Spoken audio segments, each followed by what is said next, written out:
Assalamualaikum warahmatullahi wabarakatuh.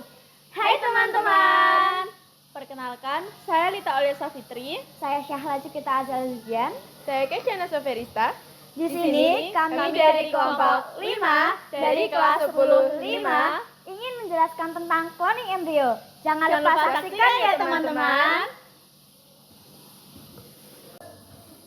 Cloning embrio adalah proses menciptakan salinan genetik identik dari suatu organisme melalui manipulasi embrio.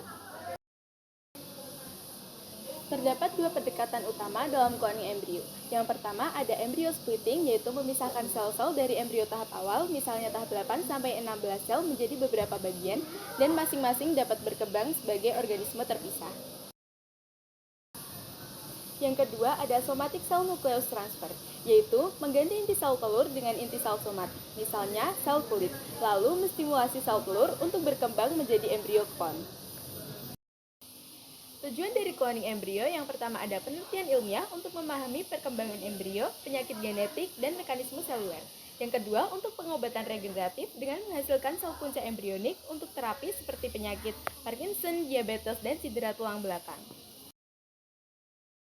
Tujuan yang ketiga yaitu untuk pertanian dan peternakan dengan memproduksi hewan klon bersifat unggul, misalnya sapi penghasil susu tinggi. Dan yang terakhir, konservasi untuk melestarikan spesies langka dengan cloning. Contohnya, proyek Revive and Restore untuk mamut berbulu. Berikut adalah cara dan proses cloning embrio. Yang pertama adalah pengambilan sel donor. Jadi, pengambilan sel donor biasanya diambil dari sel hewan atau sel manusia.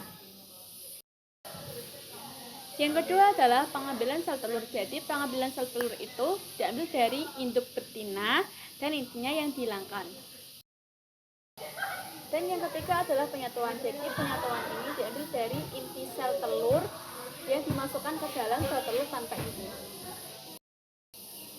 Dan yang keempat adalah stimulasi pembelahan. Jadi stimulasi pembelahan itu menggunakan arus listrik atau bahan kimia agar sel membentuk dan membelah embrio.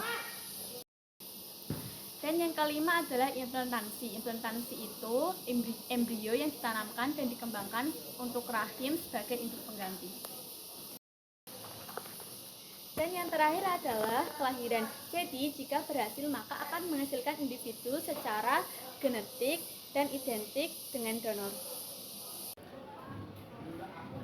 Manfaat dari cloning embrio adalah yang pertama mempercepat penelitian medis dan genetika. Yang kedua, menyediakan alternatif terapi untuk penyakit degeneratif. Yang ketiga adalah memproduksi hewan dengan sifat asli secara massal. Dan yang terakhir adalah menyediakan konsumsi untuk konservasi spesies langka. Berikut adalah dampak positif dan dampak negatif cloning embrio. Dampak positif cloning embrio ialah meningkatkan kemajuan medis yang revolusioner, pelestarian spesies langka, dan penyembuhan penyakit kronis. Sedangkan dampak negatifnya ialah menimbulkan kontroversi etis dan agama, risiko kegagalan tinggi dan kelainan genetik, risiko penyalahgunaan, serta dilema identitas pada klon manusia. Jadi kesimpulan yang dapat kita ambil ialah cloning embrio merupakan terobosan bioteknologi yang bermanfaat untuk medis, reproduksi, dan konservasi. Namun penggunaannya perlu dihati-hati karena melibatkan isu etnis, sosial, dan ilmiah. Sekian dari kelompok kami. Jangan lupa like, comment, and subscribe ya guys. Terima kasih. Wassalamualaikum warahmatullahi wabarakatuh.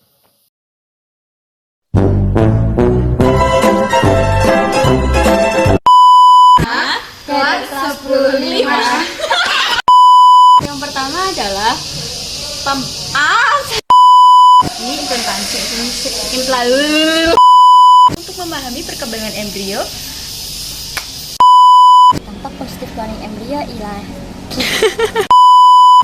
Sekian dari kelompok kami.